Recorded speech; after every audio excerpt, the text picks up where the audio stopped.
I'm Lucy Johns, Director Emeritus on the Board of Directors of Direct Trust. I am not a techie. I'm a consumer. I was overwhelmed by the marvel and complexity of cyberspace.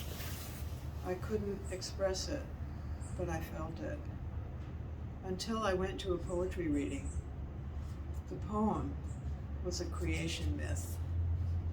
By the time I left, the first few lines of this poem were in my head. Cyberspace. In the beginning, our beginning was cyberspace, new in the universe, already 14 billion years old.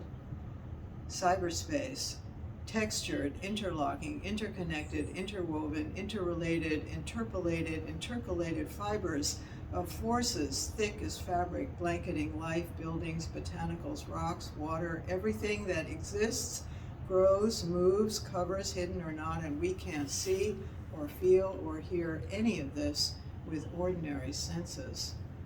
But we know it's there. Our brains, ours alone in all creation, know it's there.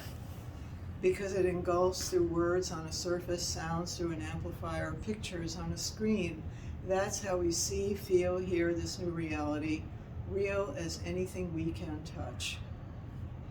Neutrinos, sluicing through the atmosphere, streaking through blood and bone and brain, don't deflect anything in cyberspace any more than they churn mitochondria or warp ribosomes or demethylate histones. Cyberspace, the medium that surges multitudinous messages from myriad sources, once disconnected.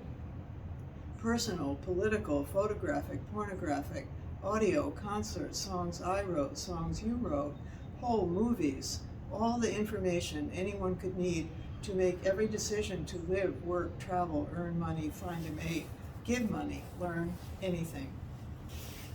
And cyberspace is where your unique biological self can be found, seen, and stolen.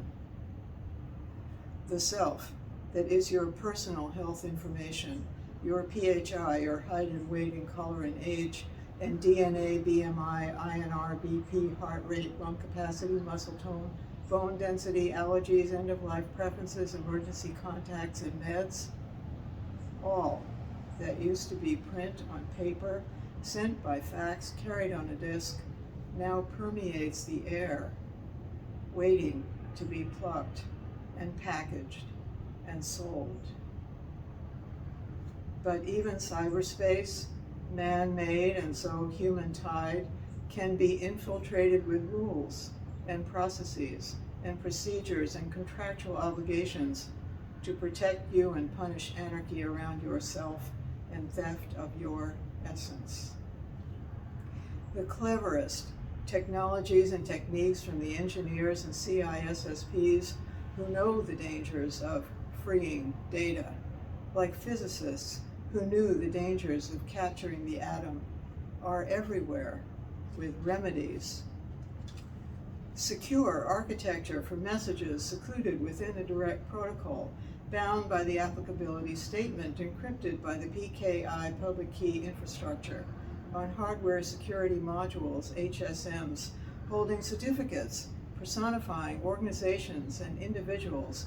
No, not paper, strings of code, numbers no one could memorize, but might like to know, especially the OIs, in stores, tended by trusted agents, identity proofed at LOA 3, something you know, have, are, or for, retinal images, and accessed from trust bundles for DTAP accredited HISP to fling messages to millions of endpoints, wrapped, even partitioned, right headings, then heaving messages back to say, delivered, failed, and outright rejected, and only readable when you have the key, yours alone, don't share it. What we've built expands at warp speed, servers on the ground, fueled by the sun, and cooled by ice, even pretending to be a cloud, Was there ever a smarter marketing tag? Lots of work, but cyberspace absorbs all, enfolds all, thickens, quickens, never blocks, unless programmed to, which happens. Not just individuals and their PHI need protection in cyberspace, but also ideas and actions and boundaries and brands and liabilities and assets and names and reputations. Every new use case, an infinity of diagrams with stick people and box organizations and dizzying arrays of lines connecting them, will provoke yet more and more and more strategies to corral electrons and protons to do our bidding.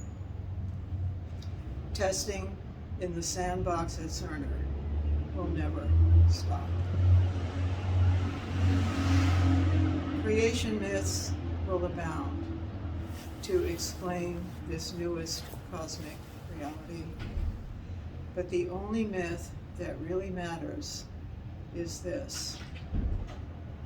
A very long time ago, the goddess looked down at planet Earth, saw the dinosaurs, and said, I can do that.